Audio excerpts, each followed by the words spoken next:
Hello दोस्तों, मैं Nilesh Namdev R N education hub में आपका स्वागत करता हूं। जैसे कि आप जानते हैं कि फर्स्ट ईयर के सभी स्टूडेंट्स के अभी एग्ज़ाम चल रहे हैं, जिसमें से हिंदी और इंग्लिश एफसी के आपके एग्ज़ाम हो चुके हैं।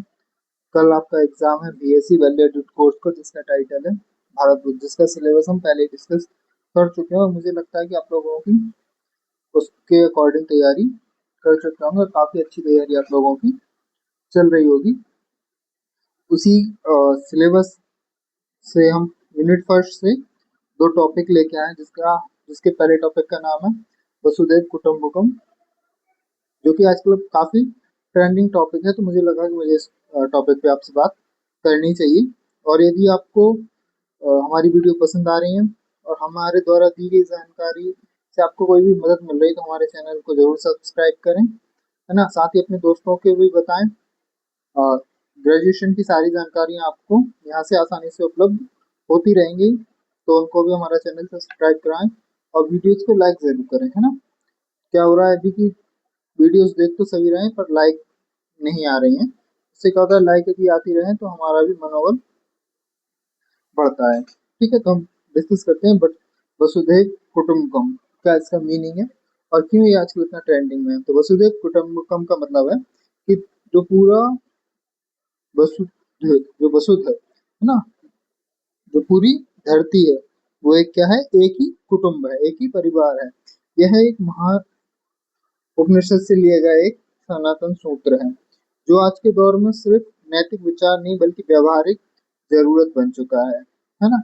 आज की वैश्वीकृत और तकनीकी रूप से जुड़ी दुनिया में इसकी प्रासंगिकता पहले से कई ज्यादा बढ़ गई है। कहने का मतलब है कि वसुधैव कुटुंबकम मतलब पूरी दुनिया, पूरा विश्व ही एक परिवार है की महत्व आज के समय में और अधिक हो गया है, क्योंकि जिस तरीके की चीजें अब विश्व में चल रही हैं, सभी व्यक्तियों और सभी देशों के बीच में वसुधैव कुटुंबकम की विचार का उत्पन्न होना या विचारधारा उनके जीवन में उतरना अत्यंत महत्वपूर्ण हो गया है, क्योंकि उसके बिना अ, मानव जीवन नहीं चल सकता। परिस्थितियां ऐसी बन रही हैं जिसके कारण अगर सभी एक दूसरे को अपना परिवार नहीं मानेंगे, तो निश्चिंत ही एक दूसरे को नष्ट कर देंगे, जिससे पूरी मानवता नष्ट हो सकती है।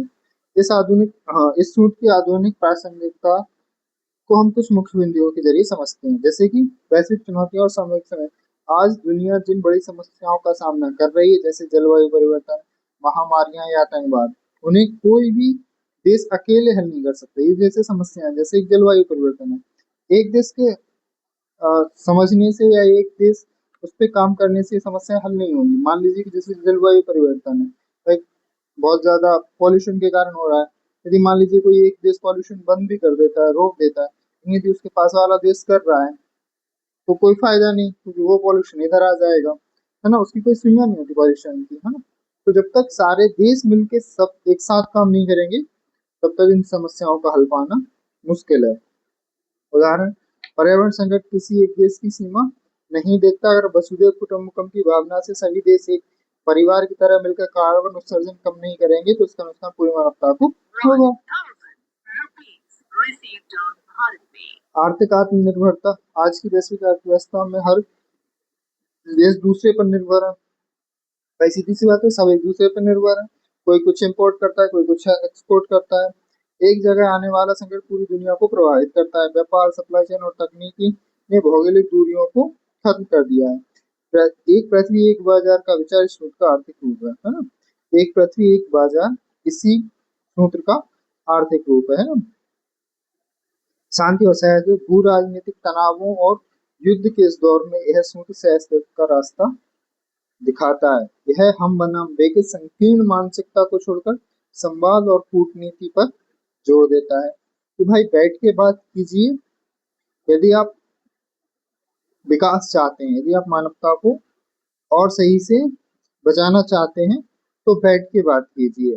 हम बनाम वे में मत चलिए कि हम है वे है, आपस में झगड़े मत कीजिए, है ना। सबको बैठ के साथ मिलके आगे बढ़ना है। भारत का वैश्विक संदेश, भारत ने अपनी G20 अध्यक्षता की थीम भी वसुधैव कुटुंबकम रखी थी, one earth one family and one future रखी थी।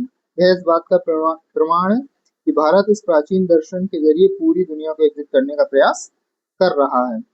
निष्कर्ष के तौर पर वसुधैव कुटुंबकम का अर्थ अपनी पहचान खोना नहीं, बल्कि अपनी विविधता का सामना करते हुए यह स्वीकार करना है कि अंततः हम सब एक ही धागे से जुड़े हैं, है ना। तकनीकी रूप से जुड़ी हुई इस आधुनिक दुनिया को वैचारिक रूप से जोड़ने के लिए सूत्र से बेहतर कोई मार्गदर्शन नहीं हो सकता। सीधी सी बात है, इस पूरी दुनिया को जोड़ने के लिए, इस पूरी दुनिया को संजो कर रखने के लिए वसुधैव कुटुंबकम ही सबसे महत्वपूर्ण सूत्र है।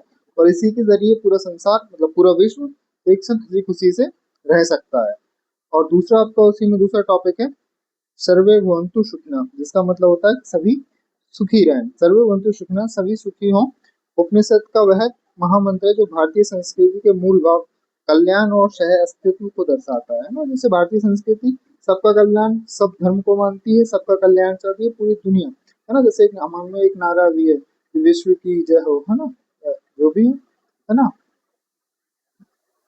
मैं भूल गया एकदम से, है ना। वसुधैव कुटुंबकम जहाँ पूरी दुनिया को एक परिवार मानता है, वहीं यह सूत्र उस परिवार के हर सदस्य के मानसिक, शारीरिक और आध्यात्मिक आध्यात्मिक कल्याण की प्रार्थना करता है। जैसे वसुधैव कुटुंबकम पूरे संसार को एक परिवार मानता है, और सर्वे सर्वे भवन्तु सुखिनः ये क्या कहता है, ये पूरी संसार की, ये हर सदस्य की मानसिक, शारीरिक और आध्यात्मिक कल्याण की प्रार्थना करता है। आज के आपाधापी तनाव और प्रतिस्पर्धा वाले युग में इस विचार की प्रासंगिकता और भी गहरी हो जाती है। जैसे समावेशी विकास, आज की दुनिया आर्थिक असमानता से जूझ रही है। सर्वे भवन्तु सुखिनः का आधुनिक आर्थिक संदर्भ यह है कि विकास का लाभ केवल कुछ चुनिंदा लोगों तक सीमित न रहे।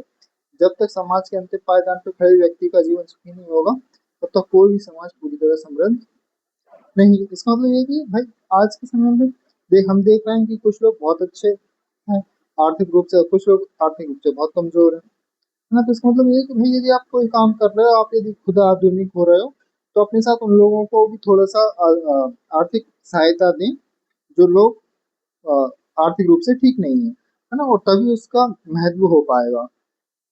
मानसिक स्वास्थ्य और वेलनेस, आज के दौर में भौतिक सुख सुविधाओं तो बढ़ी है, लेकिन तनाव, अवसाद और अकेलापन भी बढ़ा है। यह सूत्र केवल भौतिक समृद्धि की बात नहीं करता, बल्कि सुख, आंतरिक शांति और संतोष की भी बात करता है। यह याद दिलाता है कि सच्ची प्रगति वही है जहाँ मनुष्य मानसिक रूप से स्वस्थ हो। सीधी सी बात है भाई, ये मनुष्य मानसिक रूप से स्वस्थ है तो ही वह समृद्ध है। यदि उसके पास कितना ही पैसा और वो मानसिक रूप से स्वस्थ नहीं है, तो वो समृद्ध नहीं है ना।